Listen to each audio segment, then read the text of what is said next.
tenés que pensar en vos mismo. Esto es un consejo que más de una vez alguna persona bien intencionada le da a alguien que ha estado cuidando por mucho tiempo un enfermo. Y le dice, bueno, ahora es tiempo ya que penses en vos. Cuidado, el consejo puede ser bien intencionado, pero también lo puede usar el diablo. Es el mismo mundo el que permanentemente nos empuja a pensar en nosotros mismos. Estamos enfermos de egoísmo. Ese es el gran drama de las familias, de las sociedades, de los pueblos. Una incapacidad de valorar al otro y de pensar y de buscar el bien del otro. En el 1964 tenía ocasión un congreso internacional eucarístico en Bombay. La Madre Teresa de Calcuta se dirigía hacia la ceremonia del congreso.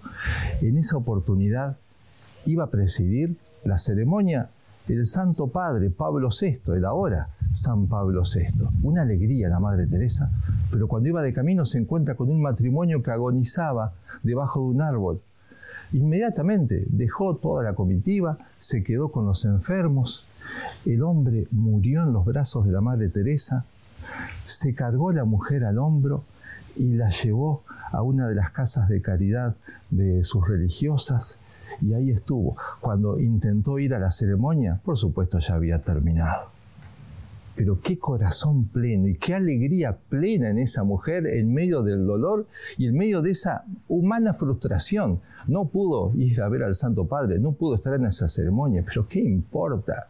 Esta es la plenitud de amor que nos traen los santos cristianos.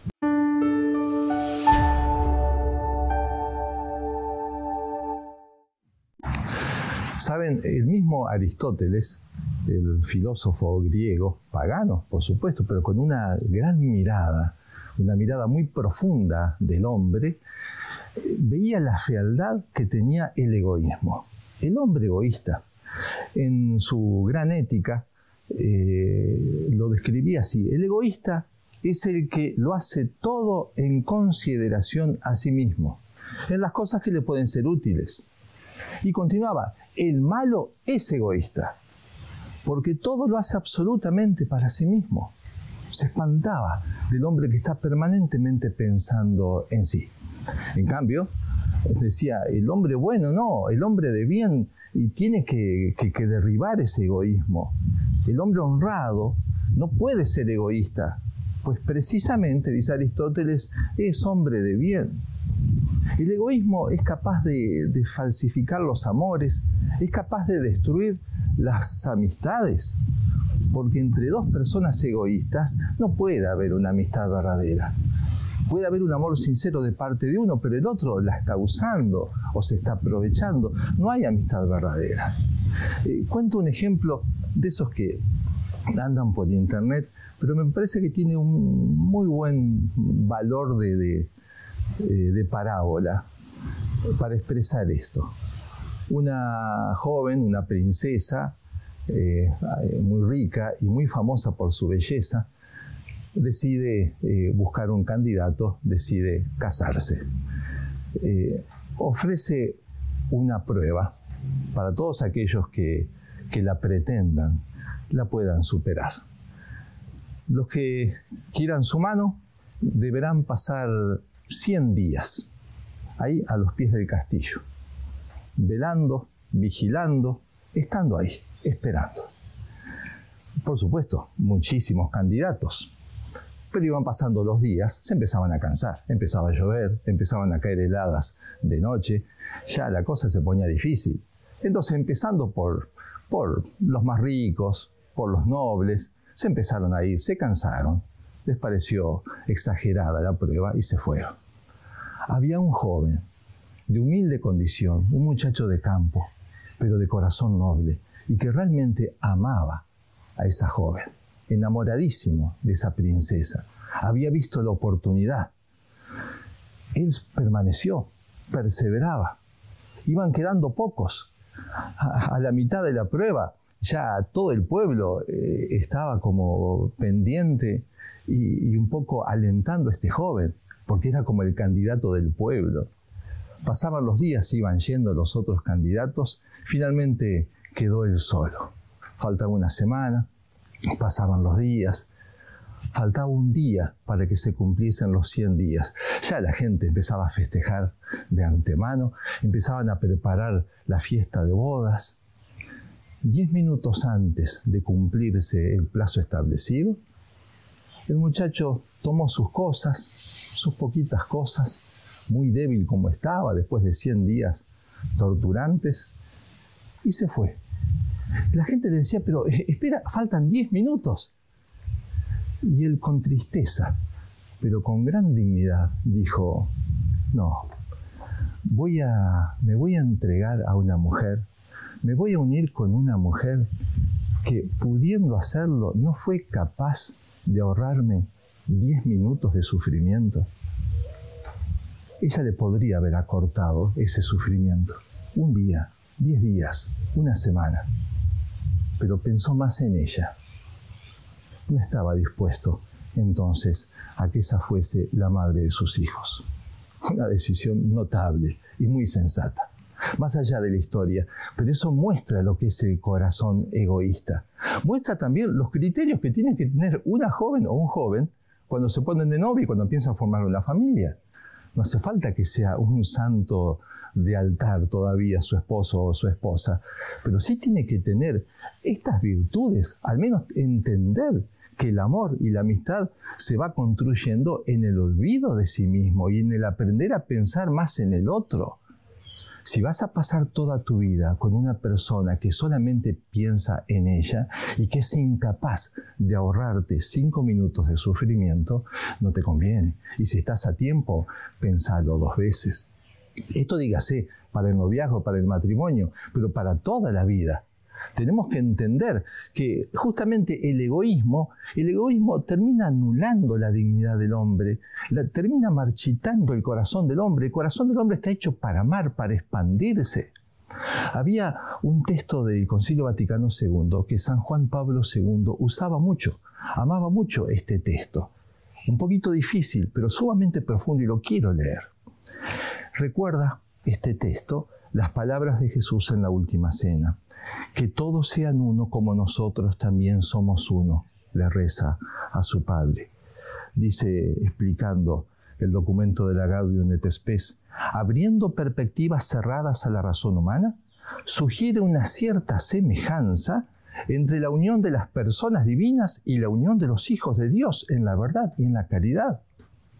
Esta semejanza demuestra que el hombre, única criatura terrestre a la que Dios ha amado por sí misma, no puede encontrar su propia plenitud si no es en la entrega sincera de sí mismo a los demás.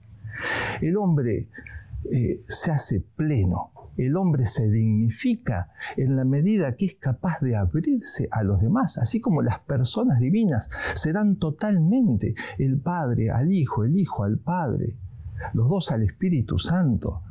Esa es la semejanza magnífica que cada uno de nosotros tiene que realizar, y especialmente por la vida de caridad, por esta amistad superior.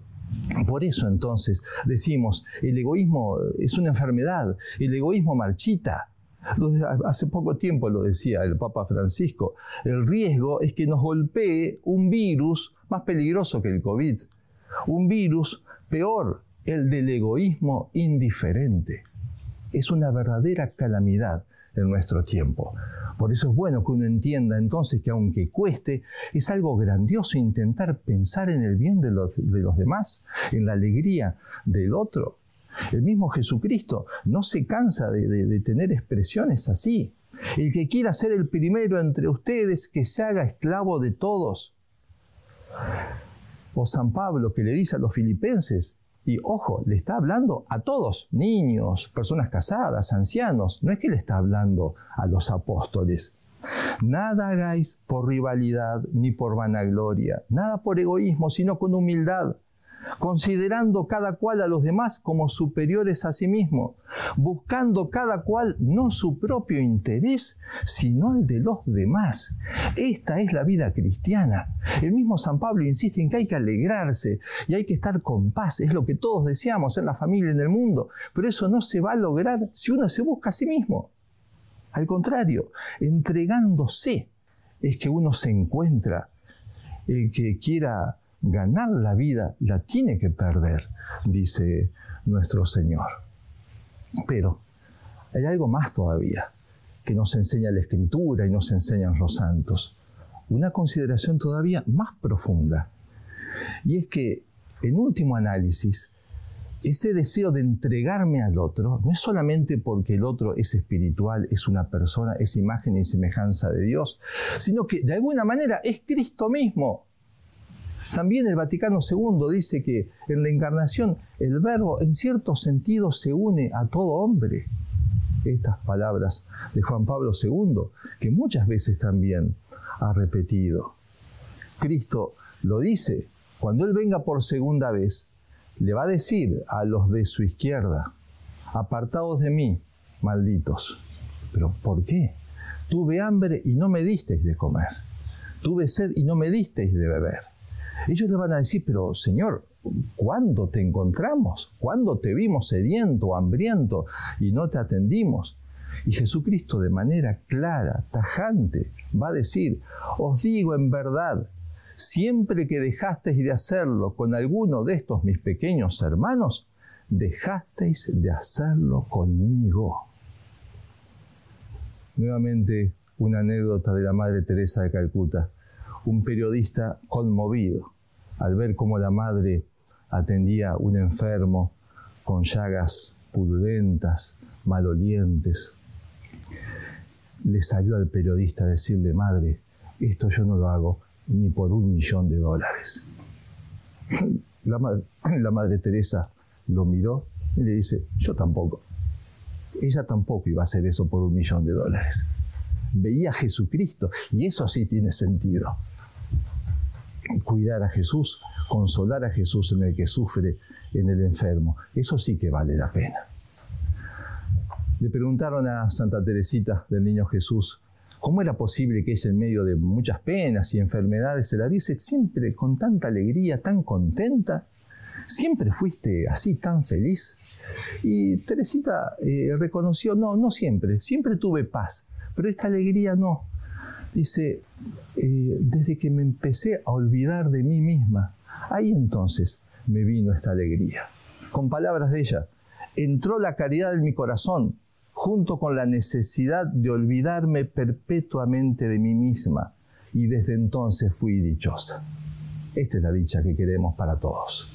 Entonces, hacer ese esfuerzo, pensar en el otro, ser capaz de sacrificarme en pequeñas cosas, pensando en el bien del otro y no solamente en mi propio bien. A ver si podemos lograr también nosotros esa dicha, firmes en la fe.